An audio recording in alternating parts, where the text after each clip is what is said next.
So, good morning, students. In today's physics lecture, we are going to start a numericals that is based on Lenz's formula, and then we are going to do numericals that is based on refractive index.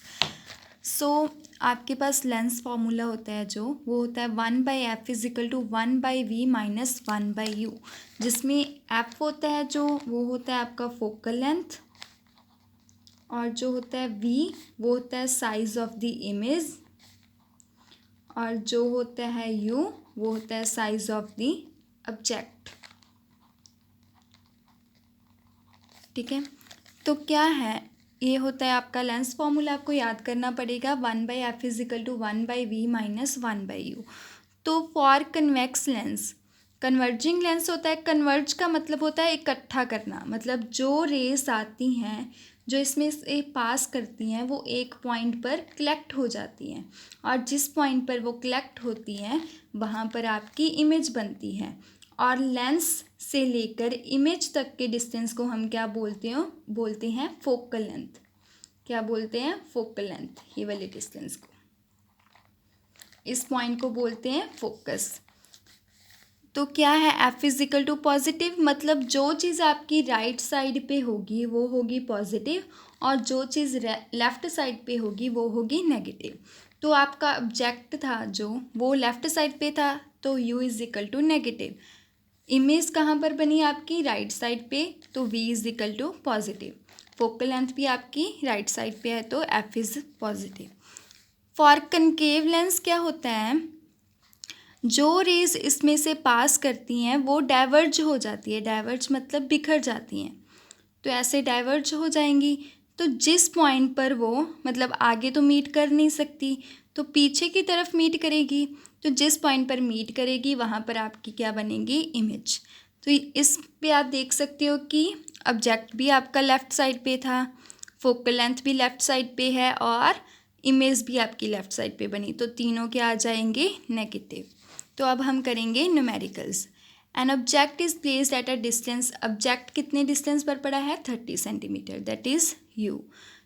तो इसके लिए convex lens था, तो convex lens के लिए आपका u क्या है? नेगेटिव, बाकी दोनों क्या है? पॉजिटिव।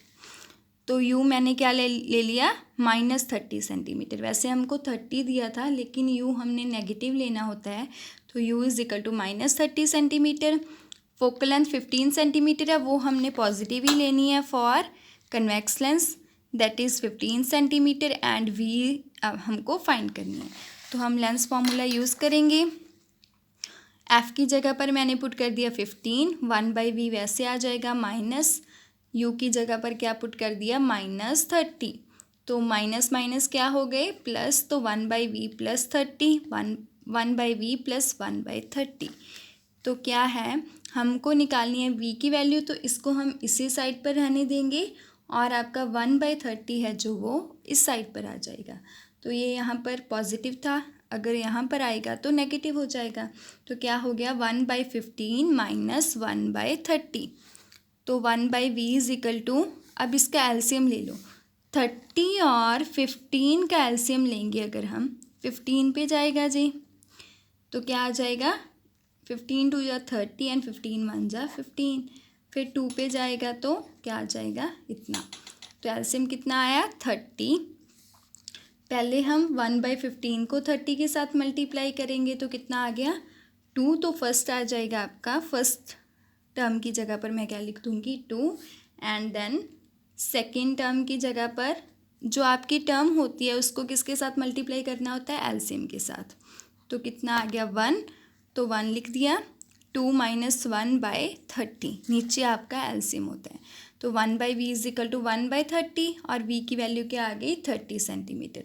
ये था आपका न्यूमेरिकल, और इसके बेसिस पे आप कोई भी न्यूमेरिकल अगर आ जाए, अगर आपको कन्वेक्स लेंस दिया हुआ है तो आपको u नेगेटिव लेना है, बाकी सब पॉजिटिव। और अगर कनकेव लेंस दिया है तो सभी कुछ आपको नेगेटिव लेना है। तो नेक्स्ट है हमारे पास न्यूमेरिकल्स ऑन रिफ्रैक्टिव इंडेक्स।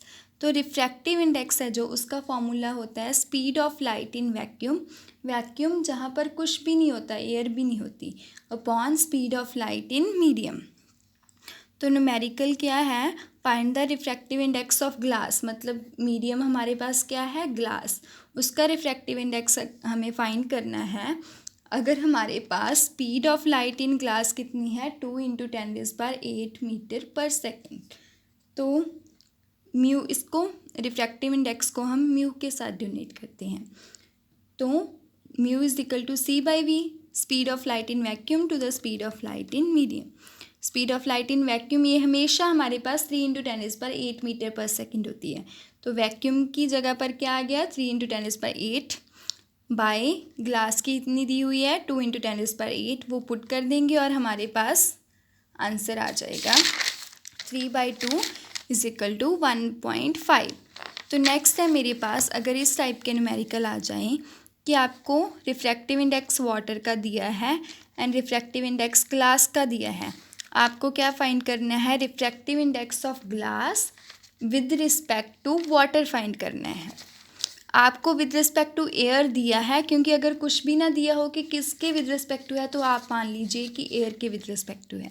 तो refractive index of water with respect to air, that is refractive index of water, water हमने नीचे सबस्क्रिप्ट में डालना है, with respect to air, air superscript में, तो A/μW आ जाएगा, वो कितना दिया हुआ है 4/3।